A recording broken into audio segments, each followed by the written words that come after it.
വാപ്പാപൂർ എന്ന് പേരുള്ള ഒരു ഗ്രാമമുണ്ടായിരുന്നു. അത് ഉത്തരാഖണ്ഡിലായിരുന്നു. അതേ ഗ്രാമത്തിൽ പ്രേംനാഥ് കൃഷി ചെയ്യുന്നുണ്ടായിരുന്നു. പിന്നെ അദ്ദേഹത്തിന്റെ മകൻ പ്രവീൺ മാഗി വ്യാപാരം ചെയ്യുന്നു. പറയണമെങ്കിൽ പ്രവീൺ ഒരു എഞ്ചിനീയർ ആണ്. പക്ഷെ ഒരു ജോലിയും കിട്ടാത്തത് കൊണ്ട് മാഗി സ്റ്റാൾ തുടങ്ങി മാഗി വിൽക്കാൻ തുടങ്ങി.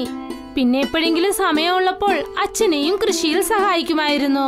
ഒരു ദിവസം, ഞാൻ നിന്റെ അടുത്ത് ആദ്യം പറഞ്ഞതല്ലേ നീ പഠിത്തം ചെയ്യണ്ടെന്ന്. എന്റെ എല്ലാ വയലും ഞാൻ അടമാനം വെച്ചിട്ടാണ് നിന്നെ ഞാൻ എഞ്ചിനീയറിംഗ് പഠിപ്പിച്ചത്. പക്ഷെ നിനക്ക് ഇപ്പോൾ ജോലിയും കിട്ടിയില്ല. ഇപ്പോൾ നമ്മൾ എങ്ങനെയാണ് നമ്മുടെ സ്ഥലം തിരിച്ചു വാങ്ങിക്കുക? എനിക്ക് ജോലി കിട്ടിയില്ലെങ്കിൽ അതിൽ എങ്ങനെയാ അച്ഛാ എന്റെ തെറ്റാവുക? ഞാൻ ജോലി കിട്ടാൻ എത്ര കഷ്ടപ്പെടുന്ന അറിയോ? പക്ഷെ നീ ആണെങ്കിൽ ഇപ്പോൾ മാഗി വിറ്റുകൊണ്ടിരിക്കുകയാണ്. ഇതേ നീ സിറ്റിയിൽ പോയിട്ട് എന്തെങ്കിലും ജോലി ചെയ്താൽ നിനക്ക് കുറച്ചെങ്കിലും പണം കിട്ടുമല്ലോ. നമ്മുടെ വ്യാപാരം നമ്മുടെ ഇഷ്ടം പോലെ നടക്കുവച്ചാ.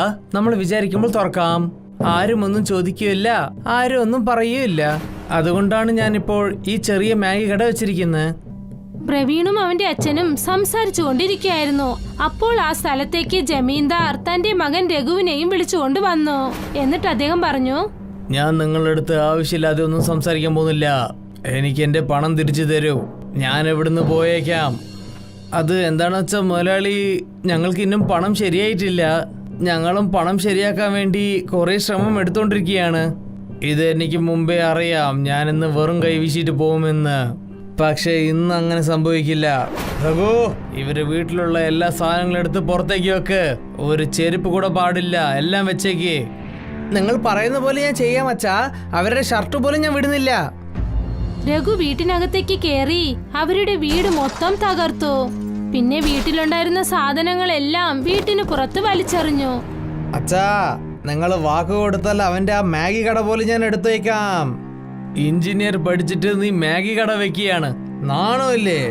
താ ആ മാഗി കടയും തന്നേക്ക്. ഇല്ലല്ല, അങ്ങനെ ചെയ്യല്ലേ. ഇല്ല, ഞങ്ങൾക്ക് വല്ലാതെ കഷ്ടമാകും. ഞാൻ എന്റെ അച്ഛന്റെ വിശപ്പിൽ തന്നെ മരിച്ചു പോവും. അങ്ങനെ ചെയ്യല്ലേ. പ്രവീൺ എത്രയോ കെഞ്ചി ചോദിച്ചിട്ടും അവൻ പറയുന്നത് ആരും കേട്ടില്ല. ജമീന്ദാർ അവന്റെ മാഗി വണ്ടി കടയും വീട്ടിലുണ്ടായിരുന്ന എല്ലാ സാധനങ്ങളും എടുത്തുകൊണ്ട് പോയി. അവർക്ക് ഗ്രാമത്തിൽ മൊത്തം ആകെ നാണക്കേടായി. എന്റെ ദൈവമേ, അങ്ങനെ ഞങ്ങൾ എന്ത് പാവ ചെയ്തത്? എന്തിനാ ഞങ്ങളെ പോലെ പാവപ്പെട്ടവരെ ഇങ്ങനെ ദ്രോഹിക്കുന്നത്? പഠിക്കാൻ വേണ്ടി പണമില്ലായിരുന്നു, അതുകൊണ്ട് സ്ഥലം അടമാനം വെച്ചു. ഒരു നല്ല ജോലി കിട്ടിയാൽ എല്ലാം തിരിച്ചു കൊടുക്കാമെന്ന് വിചാരിച്ചു. പക്ഷെ നിങ്ങൾ അതും ഞങ്ങൾക്ക് സംഭവിപ്പിച്ചില്ല.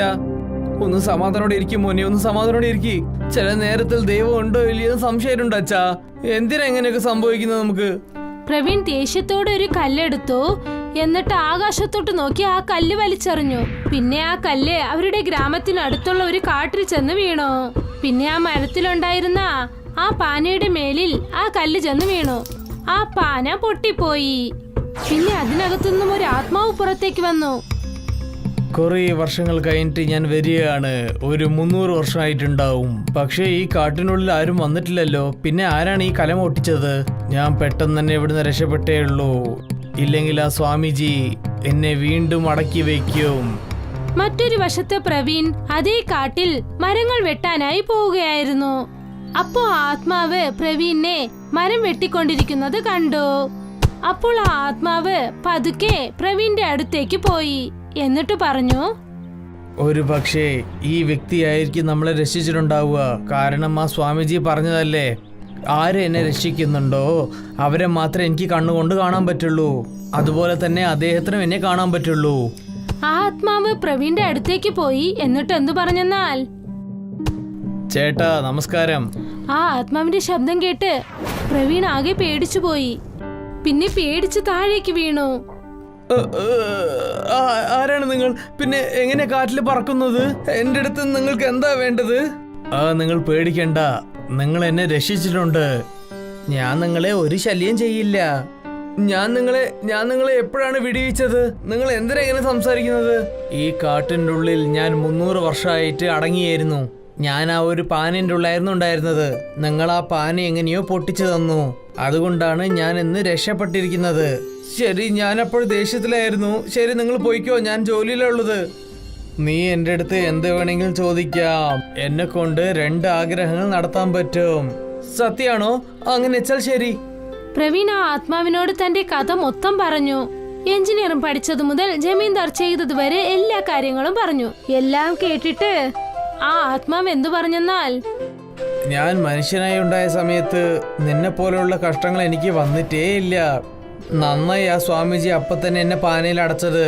ഇല്ലെങ്കിൽ നിന്നെ പോലെ എനിക്ക് ഗതി വന്നിട്ടേനെ. ആദ്യം ഇതിനൊരു തീർവ് പറ. നീ ഒന്നും എനിക്ക് വേണ്ടി വിഷമിക്കേണ്ട. ശരി, എന്നാ കേട്ടോ, ഞാൻ നിനക്ക് ഒരു വരം തരാം. ഇനി നീ ഏതൊരു കാര്യം കൃഷി ചെയ്താലും അത് നിനക്ക് ആവശ്യമുള്ള സാധനങ്ങൾ തന്നേക്കും. അങ്ങനെ വെച്ചാൽ മാഗി കൃഷിയാണോ? നീ എന്താ പറയുന്നത്? അതിൽ നിനക്ക് സംശയമുണ്ടോ? എന്നാ ഒരു കാര്യം ചെയ്, നിന്റെ സ്ഥലത്ത് ഒരു കല്ല് വെച്ചിട്ട് അതിൽ വെള്ളം ഒഴിച്ചു നോക്ക്. പ്രവീൺ ശരിക്കും അതുപോലെ ചെയ്തു. അപ്പോ തന്നെ പ്രവീൺ ആ കല്ല് മണ്ണിട്ട് മൂടി. എന്നിട്ട് അതിൽ വെള്ളം ഒഴിച്ചു. ആ സ്ഥലത്ത് ഒരു മരം വളർന്നു. അതിൽ മാഗി ഉണ്ടായിരുന്നു. അത് കണ്ടിട്ട് അവൻ അതിശയിച്ചു പോയി. ഇത് ശരിക്കുള്ള മാഗി കൃഷിയാണോ? ഞാൻ നിന്റെ അടുത്ത് പറഞ്ഞതല്ലേ. ഇന്നൊരു വരം എന്താണെന്ന് വെച്ചാൽ, ആരൊക്കെ നിനക്ക് നഷ്ടം തന്നിട്ടുണ്ടോ അവരെല്ലാരും നന്നായിട്ട് നിന്റെ അടുത്ത് ക്ഷമയും ചോദിക്കും. എല്ലാ ജനങ്ങളും മുമ്പാണ്. പക്ഷെ നീ അവർക്ക് കഴിക്കാൻ മാഗിയും കൊടുക്കണം. അതിനുശേഷമാണ് ഇതൊക്കെ സംഭവിക്കുക. ഞാൻ നിനക്ക് തരാനുള്ള 2 വരവും തന്നു കഴിഞ്ഞു. ഇപ്പോൾ ഞാൻ പുറപ്പെടാൻ പോവാണ്. വളരെ നന്ദിയുണ്ട് സുഹൃത്തേ, എന്നെ രക്ഷിച്ചതിന്. ഇത് പറഞ്ഞിട്ട് ആ ആത്മാവ് അവിടെ നിന്ന് പറന്നുപോയി. പിന്നെ പ്രവീണിന് 2 വരം നൽകിയിട്ട് പോയി. അതിനുശേഷം പ്രവീൺ തന്റെ കയ്യിലുണ്ടായിരുന്ന സ്ഥലം വെച്ച് ഉഴാൻ തുടങ്ങി. അതിലവൻ വെള്ളം ഒഴിച്ചതും തന്നെ എല്ലാ സ്ഥലത്തും മാഗി മരം വളരാൻ തുടങ്ങി. നിന്നെ കൊണ്ട് ഇതൊക്കെ എങ്ങനെ ചെയ്യാൻ പറ്റിയത് മോനെ? ഇത്രയും മാഗി ചെടികൾ നിനക്ക് എവിടുന്ന് കിട്ടിയത്? അതിലും എങ്ങനെയാണ് മാഗി വളർന്നിരിക്കുന്നത്? നമ്മുടെ നല്ല സമയം തുടങ്ങി അച്ഛാ. നിങ്ങൾ തന്നെ കണ്ടില്ലേ ആ ജമീന്ദാറിന്റെ അഹങ്കാരം എങ്ങനെ ഞാൻ അടക്കാൻ പോയാണെന്ന്. പ്രവീൺ ആ ജമീന്ദാറിന് തന്റെ വീട്ടിലേക്ക് വന്ന് മാഗി കഴിക്കാനായി കത്തയച്ചു. അവൻ ഒരു കത്തെഴുതി അത് അവരുടെ വീട്ടിലേക്ക് അയച്ചു. നിങ്ങൾക്ക് മാത്രം ധൈര്യം ഉണ്ടെങ്കിൽ നിങ്ങൾ നിങ്ങളുടെ മകനും കൂട്ടിക്കൊണ്ട് എന്റെ വീട്ടിലേക്ക് വന്നിട്ട് പൈസ വാങ്ങിക്കാൻ ശ്രമിക്കൂ. ആ 10 പൈസ പ്രയോജനമുള്ള ചെക്കനെ എന്ത് തിമിര് കണ്ടില്ലേ? അവൻ ഇങ്ങനെയാണോ ലെറ്റർ എഴുതിയിട്ട് എന്നെ വിളിക്കുന്നത്? ഇന്ന് അവന്റെ സമയം കഴിഞ്ഞു. ജമീന്ദാർ ദേഷ്യത്തോടെ ആ സ്ഥലത്തേക്ക് പോയി. പിന്നെ അദ്ദേഹം പ്രവീണിന്റെ വീട്ടിനടുത്തേക്ക് എത്തിയതും തന്നെ അദ്ദേഹത്തിന് മാഗിയുടെ വളരെ അത്ഭുതമായ ഒരു മണം വീശുന്നത് അനുഭവപ്പെട്ടു. എന്ത് രുചിയുള്ള മണമാണ്! ഈ പയ്യൻ ഉണ്ടാക്കുന്ന മാഗി നാട്ടുകാരെല്ലാരും കഴിക്കുന്നുണ്ടല്ലോ. ഒരു പ്രാവശ്യം നമ്മളും കഴിച്ചു നോക്കാം. മറ്റുള്ള കാര്യങ്ങൾ പിന്നെ നോക്കിയേക്കാം. ആ ജമീന്ദാർ പ്രവീൺ ചെയ്ത ആ മാഗി കഴിച്ച ഉടൻ തന്നെ ആ ആത്മാവ് അവന് നൽകിയ വരം സത്യമായി. ജമീന്ദാറിന്റെ തല ചുറ്റാൻ തുടങ്ങി. പിന്നെ അദ്ദേഹം പറഞ്ഞു, എന്നോട് ക്ഷമിക്കണം പ്രവീൺ. പണത്തിന്റെ അഹങ്കാരം എന്റെ കണ്ണ് മറച്ചു വെച്ചു. പക്ഷെ ഇപ്പോൾ ഞാൻ മൊത്ത ഗ്രാമത്തിന് മുമ്പും ഞാൻ ക്ഷമ ചോദിക്കാൻ തയ്യാറാണ്. അതിന് പകരം നീ മൊത്ത ജനങ്ങൾക്കും മാഗി വിരുന്ന് വെച്ചേക്ക്. ശരി, ഇതിലെനിക്ക് സമ്മതം തന്നെയാണ്. ഞാൻ അങ്ങനെ തന്നെ ചെയ്തേക്കാം. പിന്നെ അതുപോലെ തന്നെ ജമീന്ദാർ പ്രേംനാഥ് പിന്നെ പ്രവീണിനോട് എല്ലാവരുടെ മുൻപിലും മാപ്പ് ചോദിച്ചു. പിന്നെ അവരുടെ സ്ഥലം അവർക്ക് തന്നെ തിരിച്ചു നൽകി. ഗ്രാമത്തിലെ ജനങ്ങൾ മാഗി കൃഷി തുടങ്ങി. ഇപ്പോൾ ആ ഗ്രാമത്തിന് മാഗി കൃഷി ഗ്രാമം എന്ന് പേര് വന്നു. ജനങ്ങൾ അവിടെ വളരെ സന്തോഷത്തോടെ കഴിഞ്ഞുകൂടി. മുകുന്ദന് പനത്തോട്ടം ഉണ്ടായിരുന്നു. അവൻ സ്വന്തമായി പനമരത്തിൽ കയറി നൊങ്ക് പറിച്ചിടും. പിന്നീട് ആ നൊങ്കെല്ലാം എടുത്ത് വ്യാപാരിയുടെ കയ്യിൽ കൊണ്ടുപോയി കൊടുത്തിട്ട് അതിൻ്റെതായ കാശ് വാങ്ങിക്കും. ഇത് നോക്കൂ സാറേ, പനനൊങ്ക് ഇന്ന് നിങ്ങൾ കുറെ തരാൻ നോക്കൂ. മാർക്കറ്റില് പനനൊങ്കിന് നല്ല ഡിമാൻഡ് ഉണ്ട്. ശരി സാർ, നാളെ തൊട്ട് ഞാൻ കുറെ പനനൊങ്ക് കൊണ്ടുവരാൻ ശ്രമിക്കാം. ശരി. മുകുന്ദന്റെയും മയൂരിയുടെയും ഒരേ ഒരു മകളാണ് മീന. മീന, നീ എവിടെയാ ഉള്ളത്? ഇത്രയും സമയം ഇവിടെയായിരുന്നു. ഒരു പക്ഷെ ഫ്രണ്ട്സിനോടൊപ്പം കളിക്കാൻ പോയതായിരിക്കും അവൾ. പക്ഷെ നിങ്ങൾ എന്തിനാ അവളെ തേടുന്നത്?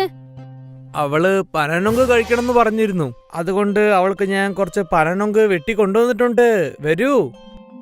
അപ്പോഴാണ് മീന, ഹായ് നൊങ്ക്, ഇതെനിക്ക് വളരെ ഇഷ്ടമാണ്. ഞാൻ ഇതെല്ലാം ഒറ്റയ്ക്ക് കഴിക്കും. ആ, നിനക്ക് വേണ്ടിയാണ് ഞാൻ കൊണ്ടുവന്നത്. മെല്ലച്ച കഴിച്ചോളൂ. മഴക്കാലമായിരുന്നു അത്. എന്നാലും മുകുന്ദൻ പനമരത്തിൽ കയറി നൊങ്ക് പറിച്ചിടുമായിരുന്നു.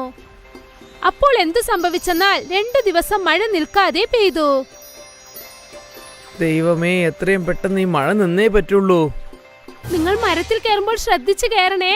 മരത്തിലൊക്കെ മഴ കാരണം പായൽ പിടിച്ചിട്ടുണ്ടാകും. ആ, ഞാൻ ശ്രദ്ധിച്ചെന്നെ മരത്തിൽ കയറുന്നത്. ഞാൻ എന്താ പുതിയതായിട്ടാണോ കയറാൻ പഠിക്കുന്നത്? നിങ്ങൾ വലിയ ബലശാലിയാണെന്ന് എനിക്കറിയാം. പക്ഷെ ശ്രദ്ധിച്ചു കയറിയാൽ മതി. ഓ ശരി എന്റെ ഓഫീസറേ, ഞാൻ പറഞ്ഞ് ശ്രദ്ധിച്ചോളാം. ദേ ഇപ്പൊ പോയി ഇപ്പൊ വരാം. ശരി. മുകുന്ദൻ പനമരത്തിൽ കേറി ഓരോരോ നൊങ്കായി പതുക്കെ പതുക്കെ പറിച്ചിട്ടു. കുറച്ചു സമയത്തിനകം ഇടിവെട്ടി. പിന്നെ പെട്ടെന്ന് മീന അവിടേക്ക് വന്നു. അച്ഛാ!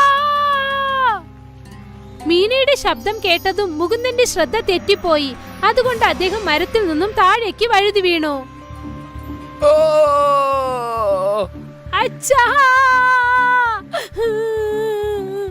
മീന നിലവിളിക്കുന്ന ശബ്ദം കേട്ട് ഗ്രാമത്തിൽ തൊട്ടരികിലുണ്ടായിരുന്ന കുറെ പേര് അവിടേക്ക് ഓടി വന്നു. കൊച്ചച്ചാ, അച്ഛൻ താഴെ വീണു. ഗ്രാമത്തിലെ ആളുകളൊക്കെ അത് നോക്കി നിന്നു. മുകുന്ദനെ ഓപ്പറേഷൻ തിയേറ്ററിൽ ചേർത്തു.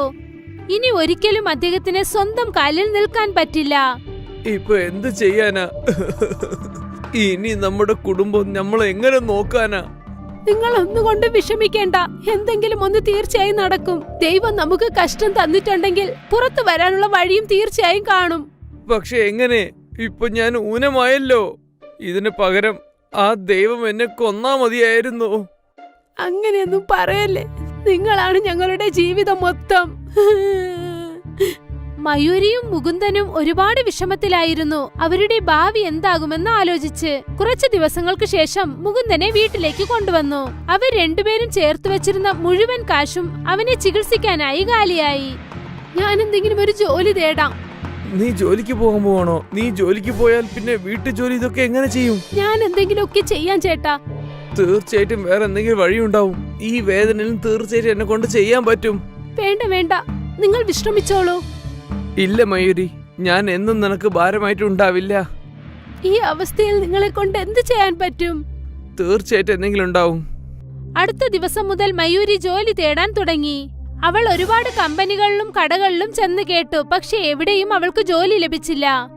എവിടെയും എനിക്കൊരു ജോലി കിട്ടിയില്ല. ഞാൻ എന്തെങ്കിലും പുതിയതായി വ്യാപാരം ചെയ്യാമെന്ന് ആലോചിക്കുന്നു. പക്ഷേ എന്ത് വ്യാപാരമാണ്? എന്നെ കൊണ്ട് എന്തെങ്കിലും സഹായം ചെയ്യാൻ പറ്റുമോ? ഞാൻ മാർക്കറ്റിലൊരു ബക്കോട കട കണ്ടു. അവിടെ നല്ല തിരക്കുണ്ടായിരുന്നു. ഞാനും വളരെ നന്നായിട്ട് ബക്കോട ചെയ്യും. എന്തുകൊണ്ട് ഞാനും ബക്കോട വിറ്റുകൂടാ? അത് ചെയ്യാലോ. പക്ഷേ എല്ലാവർക്കും ആ കടയിലെ പക്കോടയാണ് വളരെ ഇഷ്ടപ്പെടുന്നത്. അതുകൊണ്ട് നീ വല്ല പുതിയ എന്തെങ്കിലും പക്കോട ഉണ്ടാക്കിയാലേ ഹിറ്റാവുള്ളൂ. പുതിയെന്ന് വെച്ചാൽ? അതായത് ചൈനീസ് പക്കോടയുണ്ട്, അത് കുട്ടികൾക്ക് വളരെ ഇഷ്ടപ്പെടും. അതുപോലെ എന്തെങ്കിലും പുതിയതായിട്ട്. വേറെ എന്തെങ്കിലും ഒന്ന് വെച്ചാ? മീന, നീ പറ, നിനക്ക് എന്താണ് ഒരുപാട് ഇഷ്ടമുള്ളത്? എനിക്ക് മാഗിയാണ് ഇഷ്ടം. മാഗി പക്കോട ഇട്ടാൽ എങ്ങനെ ഇരിക്കും? മാഗിയിൽ പക്കോട ചെയ്യാൻ പറ്റുമോ? ഹാ, അതും നല്ല ക്രിസ്പി ആയിട്ട്. നോക്കൂ മീന, പെട്ടെന്ന് ചെന്ന് ഒരു പാക്കറ്റ് മാഗി വാങ്ങിക്കൊണ്ടുവാ. മീന മാഗി വാങ്ങിക്കാനായി ചെന്നു. പിന്നെ കുറച്ചു സമയത്തിനകം 2 മാഗി പാക്കറ്റുമായി വന്നു. മീന മാഗിയെ വേവിച്ചെടുത്തു. എന്നിട്ട് അതിൽ കുറച്ച് മസാലകൾ ചേർത്ത് അതിനെ ചീനിച്ചട്ടിയിലിട്ട് പൊരിച്ചെടുത്തു. പക്കോട റെഡിയായി. മീന അവരുടെ അമ്മ ചെയ്യുന്നത് നോക്കിക്കൊണ്ടേയിരുന്നു. മീനയുടെ അമ്മ മാഗി പക്കോട ചെയ്തുകൊണ്ടിരുന്നപ്പോൾ തന്നെ അതിൽ നിന്നും ഒരു പക്കോട എടുത്ത് മീന കഴിക്കാൻ തുടങ്ങി. ഉടനെ അമ്മ പറഞ്ഞു, പതുക്കെ പതുക്കെ, നല്ല ചൂടുണ്ട്, നല്ല രുചിയുണ്ട് അമ്മേ, വാവ്. മീന ഒരു മാഗി പക്കോട എടുത്ത് തന്റെ അച്ഛന് കൊണ്ടുപോയി കൊടുത്തു. ഇത് ശരിക്കും വളരെ നന്നായിട്ടുണ്ട്. ആ, ഞാൻ പറഞ്ഞില്ലേ ഞാൻ വളരെ നന്നായിട്ട് പക്കോട ഉണ്ടാക്കുമെന്ന്. ഈ മാഗി പക്കോട മാർക്കറ്റിൽ വിൽക്കുമോ? ആഹാ, നന്നായിട്ട്. ഇത് തീർച്ചയായിട്ടും വിജയിക്കും. ഇത് കേട്ടപ്പോൾ മയൂരിക്ക് സന്തോഷമായി. കുറച്ചു ദിവസത്തിനകം തന്നെ മയൂരിയും മുകുന്ദനും കൂടി മാർക്കറ്റിൽ ഒരു മാഗി പക്കോട സ്റ്റാൾ ഓപ്പൺ ചെയ്തു. ഇതെന്താ ആന്റി? മാഗി പക്കോട? മാഗിയിൽ പക്കോടയോ? ആ, ഒരു പ്ലേറ്റ് തരൂ. ശരി ശരി, തരാമോളെ. മയൂരി ആ കുട്ടിക്ക് മാഗി പക്കോട നൽകി. വാവ്, എന്ത് രുചിയാണിത്! ഇതുവരെ ഇതുപോലെ ഒരു പക്കോട ഞാൻ കഴിച്ചിട്ടേ ഇല്ല. ആ കുട്ടി പറഞ്ഞത് കേട്ട് വീണ്ടും ഒരുപാട് കസ്റ്റമർ അവിടേക്ക് വന്ന് മാഗി പക്കോട വാങ്ങി. ആന്റി, ഇത് വളരെ നന്നായിട്ടുണ്ട്. മുകുന്ദൻ മാഗി പക്കോട കടയിൽ മയൂരിയെ സഹായിക്കുന്നുണ്ടായിരുന്നു. കട നല്ല രീതിയിൽ പോയി. ആദ്യ ദിവസം തന്നെ മുകുന്ദനും മയൂരിയും കൂടി ഒരുപാട് കാശുണ്ടാക്കി. രണ്ടുപേരും സന്തോഷത്തോടെ വീട്ടിലേക്ക് പോയി. ഞാൻ ആലോചിച്ചു പോലും നോക്കില്ല നമുക്ക് ഇത്രയും വരുമാനം കിട്ടുമെന്ന്. ഈ കഷ്ടത്തിലും നമുക്ക് കിട്ടിയ വളരെ സന്തോഷമായ കാര്യമാണിത്. അച്ഛാ, നിങ്ങൾ വിഷമിക്കാതെ ഇരിക്കൂ. നമ്മുടെ എല്ലാ സങ്കടങ്ങളും ഇതോടെ മാറും. നിങ്ങളുടെ അസുഖവും മാറും. മുഴുവൻ കുടുംബവും നല്ല വിശ്വാസത്തോടെ ആയിരുന്നു. എല്ലാരും ഒന്നിച്ച് അതിനായി ശ്രമിക്കുന്നുണ്ടായിരുന്നു. അവരുടെ മാഗി പക്കോട വ്യാപാരം നല്ല രീതിയിൽ പോയിക്കൊണ്ടിരുന്നു. കസ്റ്റമേഴ്സിന്റെ തിരക്കും ഒരിക്കലും കുറഞ്ഞില്ല. കൂടെ തന്നെ അവരുടെ വരുമാനവും അധികരിച്ചുകൊണ്ടേയിരുന്നു. മാഗി പക്കോട പെട്ടെന്ന് ഫേമസ് ആയി. നല്ല പണം വന്നത് കാരണം മുകുന്ദനെ നല്ല രീതിയിൽ അവർ ചികിത്സിക്കാൻ തുടങ്ങി. ചികിത്സ ചെയ്തതുകൊണ്ട് ഈ ട്രീറ്റ്മെന്റ് മൂലമായിട്ട് മുകുന്ദ് സാർ നിങ്ങൾ കൊണ്ട് നടക്കാൻ പറ്റും തോന്നുന്നു. കുറച്ച് സെറ്റ് ഓഫ് സർജറി ചെയ്താൽ ശരിയാവും. കാരണം ഈ ട്രീറ്റ്മെന്റ് കൊണ്ട് നിങ്ങളുടെ ബോഡി വളരെ നന്നായിട്ട് തന്നെ റിയാക്ട് ചെയ്യുന്നുണ്ട്. ഡോക്ടർ പറഞ്ഞത് കേട്ട് മൊത്ത കുടുംബവും ഒരുപാട് സന്തോഷിച്ചു. 6 മാസങ്ങൾക്ക് ശേഷം ഇപ്പോൾ മയൂരി സ്വന്തമായ ഒരു മാഗി പക്കോട സ്റ്റാൾ ആരംഭിച്ചു. മനസ്സു നിറയുള്ള സന്തോഷം കാരണം മുകുന്ദന്റെ അസുഖവും മാറി. അദ്ദേഹം പതുക്കെ പതുക്കെ ഒരു വടി പിടിച്ച് നടക്കാൻ തുടങ്ങി. വീട്ടിലുള്ളവരുടെ ആത്മവിശ്വാസം കാരണം മുകുന്ദന്റെ ആത്മവിശ്വാസം വർദ്ധിച്ചു. അതുകൊണ്ട് അദ്ദേഹം എണീറ്റ് നടക്കാൻ തുടങ്ങി. ഇതെല്ലാം തന്നെ ആ മാഗി പക്കോട കാരണമാണ് സംഭവിച്ചത്. പിന്നെ അവരുടെ ആ മാഗി പക്കോട അവരുടെ ജീവിതം തന്നെ മാറ്റിമറിച്ചു. ഷൗക്കത്ത് മിയാന് ഒരു ബിരിയാണി കടയുണ്ട്. ജനങ്ങളൊക്കെ വളരെ സന്തോഷത്തോടെ അവിടെ വന്ന് ബിരിയാണി കഴിക്കും. ഷൗക്കത്ത് ചേട്ടാ, ബിരിയാണി നന്നായിട്ടുണ്ടല്ലോ. നന്ദിയുണ്ട്. ബിരിയാണിയുടെ രുചി നന്നായിരുന്നത് കൊണ്ട് അദ്ദേഹത്തിന്റെ വരുമാനവും അധികരിച്ചുകൊണ്ടേയിരുന്നു. ഷൗക്കത്ത് മിയ ഓരോ മാസവും 30,000 രൂപ തന്റെ അമ്മയുടെ കയ്യിൽ നൽകും.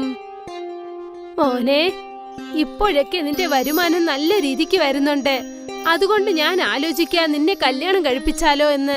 മാത്രമല്ല, ഞാൻ ഒറ്റയ്ക്ക് എത്ര ദിവസമായി ഈ വീട്ടിലെ ജോലിയൊക്കെ നോക്കുന്നത്. എന്നെ കൊണ്ട് തീരെ വയ്യ മോനെ. നിന്റെ കല്യാണം കഴിഞ്ഞതിന് ശേഷം നദീമിന്റെ കല്യാണവും കഴിപ്പിക്കാം. അയ്യോ അമ്മി, എനിക്കിന്നും കല്യാണ വയസ്സായിട്ടില്ല. ആദ്യം നിങ്ങൾ ചേട്ടന് കല്യാണം കഴിപ്പിക്കൂ. ശരി അമ്മേ, നിങ്ങൾക്ക് ഏത് പെണ്ണിന് ഇഷ്ടായിട്ടുണ്ടോ ആ പെണ്ണിന് ഞാൻ കല്യാണം അയച്ചോളാം. അങ്ങനെ പറ ചേട്ടാ. ഇതാണ് ഞാൻ നോക്കിയത് ഷൗക്കത്തേട്ടാ. ഷൗക്കത്തിന്റെ അമ്മ അവന് വേണ്ടി ഒരു പെൺകുട്ടിയെ നോക്കി. സന വളരെ പഠിച്ച പെൺകുട്ടിയാണ്. പിന്നെ അവൾ ആഹാരവും നന്നായിട്ട് ഉണ്ടാക്കും. കുറച്ചു ദിവസങ്ങൾക്കകം ഷൗക്കത്തിന്റെയും സനയുടെയും കല്യാണം കഴിഞ്ഞു. അതിനുശേഷം സന വീട്ടിലെ എല്ലാ ജോലികളും നോക്കി നടത്തി.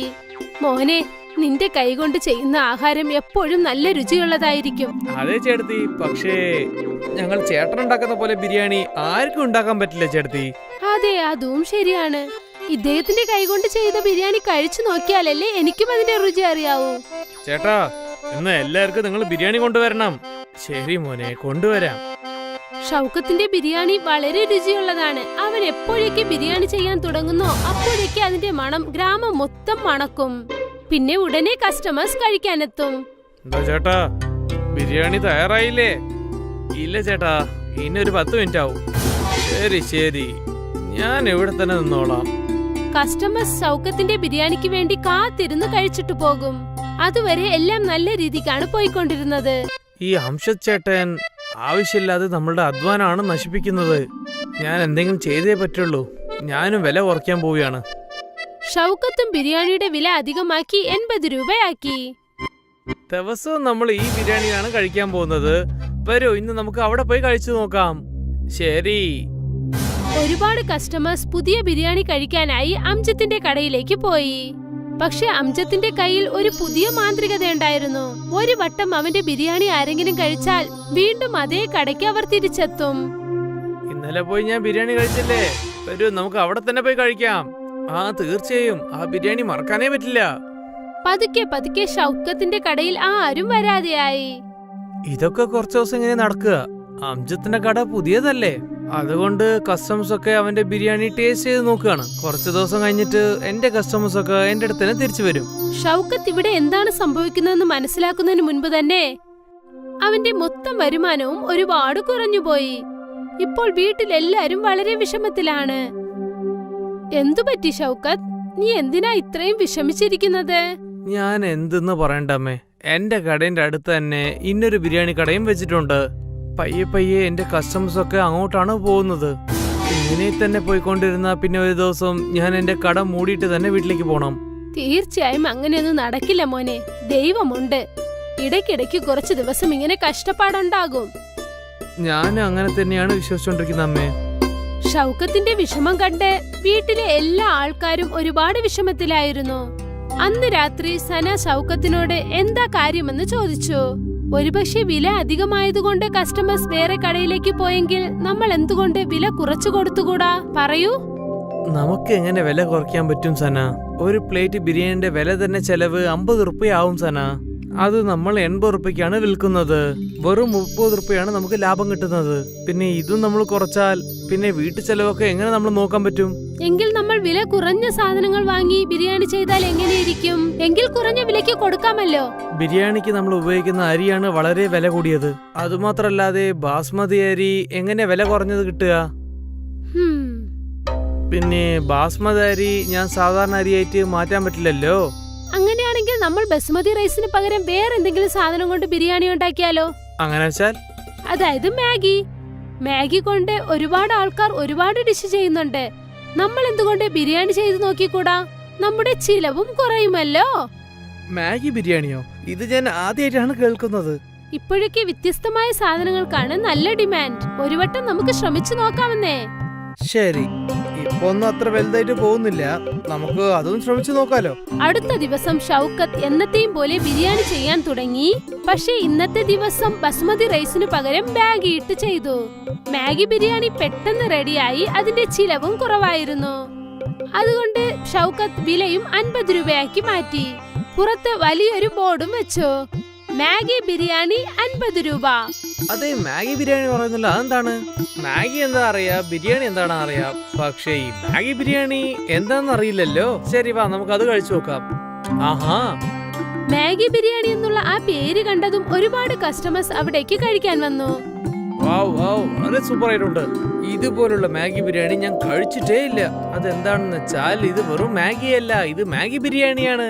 ഓ എന്റെ ചേട്ടാ, ഇതുപോലുള്ള മാഗി ബിരിയാണി ഞാൻ കഴിച്ചിട്ടേ ഇല്ല. നന്ദി. കസ്റ്റമേഴ്സിന് ഷൗക്കത്തിന്റെ ആ ബിരിയാണി ഒരുപാട് ഇഷ്ടമായി. അന്ന് ഷൗക്കത്തിന്റെ ബിരിയാണി കടയുടെ വെളിയിൽ ഒരുപാട് ആൾക്കാരുണ്ടായിരുന്നു. മാഗി ബിരിയാണി ഉള്ളത് ചേട്ടാ, അരിയുടെ ബിരിയാണിക്കാട്ടും നന്നായിട്ടുണ്ട്. ഇന്ന് മുതൽ നമുക്ക് മാഗി ബിരിയാണി കഴിക്കാം. ഷൗക്കത്ത് സന്തോഷത്തോടെ വീട്ടിലേക്ക് പോയി. എന്നിട്ട് ഈ സന്തോഷ വാർത്ത തന്റെ ഭാര്യയെ അറിയിച്ചു. ഇത് കേട്ട് അവളും സന്തോഷപ്പെട്ടു. ഈ മാസം ഷൗക്കത്തിന്റെ വരുമാനം നല്ല രീതിയിലുണ്ടായിരുന്നു. ആ മാസ അവസാനം ഷൗക്കത്ത് തന്റെ അമ്മയുടെ കയ്യിൽ 40,000 രൂപ കാശ് നൽകി. ഇത്രയുമോ? അതെ അമ്മേ, സനയുടെ മാഗി ബിരിയാണിന്റെ ഐഡിയ നന്നായിട്ട് വർക്കൗട്ട് ആയിട്ടുണ്ട്. ഡബിൾ വരുമാനമാണ് വരുന്നത്. വീണ്ടും ഒരു വട്ടം അവരെല്ലാരും സന്തോഷത്തോടെ ആയിരുന്നു. അവരുടെ കഷ്ടവും മാറി. കാരണം അവരുടെ വരുമാനം അധികരിച്ചു. മാഗി ബിരിയാണി ഫേമസ് ആയി.